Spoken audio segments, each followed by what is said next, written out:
হেই, hello, কি অবস্থা সবার? আশা করি সকলে ভালো আছো। গেম ডেভেলপমেন্ট কোর্সে সবাইকে স্বাগত জানাচ্ছি। গেম ডেভেলপমেন্ট কোর্সের আমরা প্রথম লেকচার আজকে দেখব। আজকের লেকচারে মূলত যে বিষয়টা আজকে কভার করব সেটা হচ্ছে স্ক্র্যাচ পরিচিতি এবং সহজ মুভমেন্ট। স্ক্র্যাচের যে ইন্টারফেসটা আছে, ইন্টারফেসটা আমরা চিনব। নাম্বার 2 এবং আমরা সহজ মুভমেন্ট কোড করা শিখব। তো আমরা যখন আমাদের যে স্ক্র্যাচ আইডিটি আছে, আইডিতে যখন আমরা লগইন করব, লগইন করার পরে এই ধরনের একটা ইন্টারফেস আমরা দেখতে পাবো। তো তারপরে আমরা এখানে যে ক্রিয়েট লেখা আছে, ক্রিয়েট লেখাতে আমরা যদি ক্লিক করি, ওকে ফাইন। এই ক্রিয়েট লেখাতে ক্লিক করলে আমাদের এই ধরনের একটা উইন্ডো ওপেন হবে। এটাই আমাদের মূল স্ক্রিন এবং এই স্ক্রিনেই আমরা মূলত আমাদের কাজগুলো করব। এখানে আমরা ডান সাইডে যে অংশটা দেখতে পাচ্ছি এটাকে বলা হয় হচ্ছে স্টেজ। এখানে মূলত হচ্ছে আমরা যে গেমটা ডেভেলপ করব সেই গেমটাকে এই অংশে দেখতে পাবো। এখানে আমরা রান করে এটাকে প্লে করতে পারবো। আর এই যে যেই ক্যাটটাকে আমরা দেখতে পাচ্ছি, এই ক্যাটটাকে বলা হয় হচ্ছে স্প্রাইট। এখান থেকে আমরা বিভিন্ন ধরনের স্প্রাইট আনতে পারবো। যখন এখানে দেখো একটা স্প্রাইট ক্যাট আছে, এর পাশাপাশি এই যে নিচে যে আইকনটা দেখতে পাচ্ছ, এখান থেকে আমরা ক্লিক করে আমরা আরও বিভিন্ন ধরনের স্প্রাইট এখানে আছে, প্রিসেট করা আছে। এই স্প্রাইটগুলো আমরা নিতে পারবো। যেমন আমি এখান থেকে অ্যাপলটাকে ক্লিক করলাম, এখানে দেখো এখানে অ্যাপলের একটা স্প্রাইট চলে আসছে। তার পরবর্তীতে আমরা একদম ডাউন সাইডে এখানে যে অংশটা দেখতে পাচ্ছি এটা হচ্ছে স্টেজের জন্য আমাদের যে ব্যাকড্রপস লাগবে। ব্যাকড্রপস মূলত হচ্ছে এর পিছনে যদি কোনো ব্যাকগ্রাউন্ড আমরা রাখতে চাই সেটাকে মূলত ব্যাকড্রপস বলে। তো এখানে আমরা ক্লিক করে আমরা যদি যে কোনো একটা ব্যাকড্রপস নিয়ে আসি, ক্লিক করলাম, দেখো এখান থেকে আমার কিন্তু একটা ব্যাকড্রপস চলে আসবে। দেখো আমার একটা ব্যাকগ্রাউন্ডে একটা ইমেজ অ্যাড হয়ে গেল। এটাই মূলত হচ্ছে ব্যাকড্রপস। তারপর আমরা বাম সাইডে যে অংশটা দেখতে পাচ্ছি এখানে দেখো এই যে কোড লেখা, এই সম্পূর্ণ অংশটাকে বলা হয় হচ্ছে ব্লকস প্যালেট। বিভিন্ন ডিফারেন্ট কালারের ব্লকস তুমি দেখতে পাচ্ছ। এটা আমরা যখন কাজ করব, কাজ করার সময় কোন ব্লক দিয়ে কী টাইপের কাজ করে, কেন করা হয়, এই ব্লকটাই বা আমরা কেন আনলাম, এই বিষয়গুলো আমরা দেখতে পারবো। তো আমরা এই বাকি যে অংশ, আমরা যে এইখানে যে অংশটা দেখতে পাচ্ছি এই অংশটা হচ্ছে স্ক্রিপ্টিং এরিয়া। এখানে আমরা এই ব্লকগুলোকে এভাবে ধরে ধরে টেনে আমরা কোড তৈরি করব। এভাবে জাস্ট ধরে টেনে এনে এই ব্লকগুলোকে টেনে এনে আমরা জাস্ট কোড তৈরি করব। তো আপাতত এটাকে আমি বাইরে রেখে দিচ্ছি। তো এই পর্বে আমরা দেখব হচ্ছে কীভাবে স্প্রাইটগুলোকে মুভমেন্ট করানো যায়। তার আগে যেটা করি, আমি যে স্প্রাইটটা নিয়ে আসছিলাম এই স্প্রাইটটাকে এখান থেকে আমি কেটে দিব। তো যেই স্প্রাইটে আমরা কাজ করব এটা অবশ্যই মনে রাখতে হবে, যখন যেই স্প্রাইটের উপরে আমরা কাজ করব তখন ওই স্প্রাইটটাই আগে এখান থেকে সিলেক্ট করে নিব। যেমন এখন আমার সিলেক্ট আছে হচ্ছে এই স্প্রাইটটা, ক্যাট স্প্রাইট যেটা আছে এটা সিলেক্ট অবস্থায় আছে।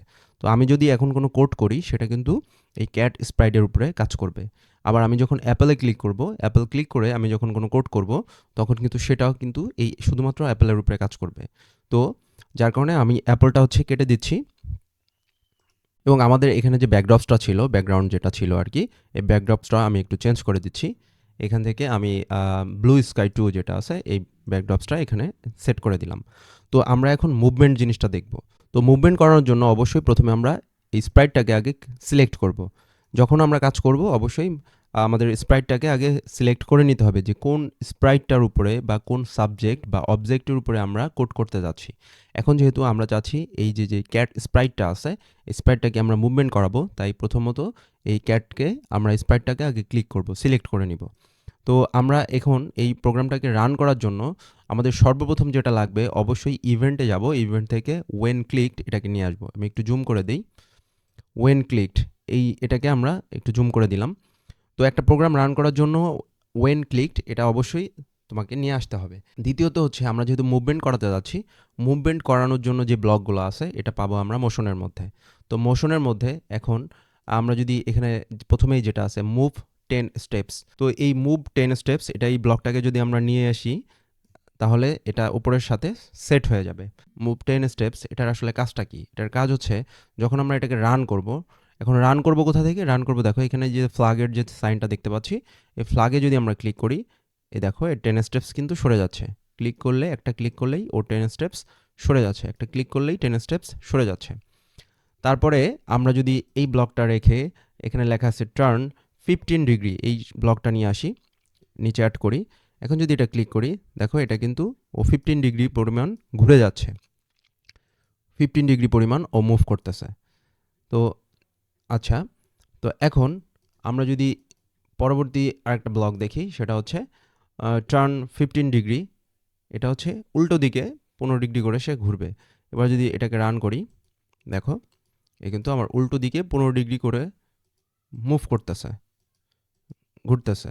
Okay fine.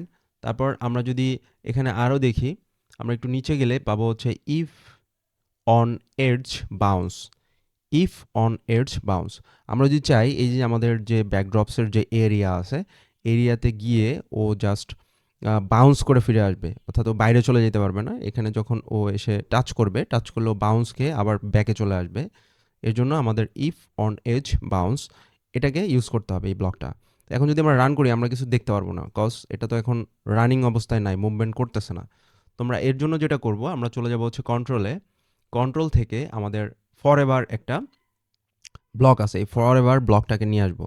এই ব্লকটার কাজ কি? এই ব্লকটার কাজ হচ্ছে এইটার মধ্যে যখন আমরা কোনো ব্লক দিব, সেটা কন্টিনিউয়াসলি চলতেই থাকবে। মানে এটা আমরা যতক্ষণ না পর্যন্ত অফ না করব, এটা কন্টিনিউয়াসলি চলতেই থাকবে। তো এখন এটার মধ্যে আমি যদি মোশন থেকে মুভ 10 স্টেপস এটাকে নিয়ে আসি, এখন যদি আমি রান করি, দেখো এটা কন্টিনিউয়াসলি চলতেছেই শুধু। Okay fine. এখন এর মধ্যে যদি আমি ইফ অন এডজ বাউন্স এটাকে যদি অ্যাড করে দিই, দেখো এটা কিন্তু যখনই ও বর্ডারের সাথে টাচ করতেছে, তখনই কিন্তু ও বাউন্স খেয়ে চলে আসতেছে পিছনের দিকে, বাউন্স খেয়ে ও পিছনের দিকে চলে আসতেছে। আর এখানে যদি আমরা এই মুভ 10 স্টেপস না দিয়ে যদি আমরা 2 স্টেপস দিয়ে থাকি, তাহলে কী হবে দেখো, এটা কিন্তু স্লোলি যাচ্ছে, কারণ এখানে মাত্র 2 স্টেপস করে যাচ্ছে ও। এখন আমি যদি এখানে 100 স্টেপস দিয়ে দিই, দেখবা প্রচুর স্পিডে ও দৌড়াদৌড়ি করতেছে। তো আমাদের যেহেতু 10 ছিল, আমরা 10ই রাখি। এই প্রোগ্রামটায় মূলত আমরা হচ্ছে কোন অংশকে কি বলা হয় এই ব্যাপারটা আমরা কভার করার চেষ্টা করছি, এবং কিভাবে ছোটোখাটো জাস্ট মুভমেন্টগুলো করা হয় কোনো স্প্রাইটের, এই মুভমেন্টটা আমরা দেখছি। তো তোমার যেটা কাজ থাকবে সেটা হচ্ছে তোমাকে নতুন একটা স্প্রাইট নিতে হবে এবং সেটাকে মুভ করানোর চেষ্টা করতে হবে। আর আরও একটা মজার বিষয় তুমি যোগ করতে পারো, সেটা হচ্ছে স্প্রাইটকে বিভিন্ন দিকে তুমি ঘোরানোর চেষ্টা করবা। এটা হচ্ছে তোমার হোমওয়ার্ক থাকবে। আর পরবর্তী লেকচারে আমরা সহজ একটা গেম দেখব। গেমটা আমি বলি, সেটা হচ্ছে ক্যাচ দ্য বল। আমরা নেক্সট ভিডিওতে একটা গেম তৈরি করা শিখব, ছোট একটা গেম, ক্যাচ দ্য বল। সে পর্যন্ত আমাদের সাথেই থাকো, ধন্যবাদ।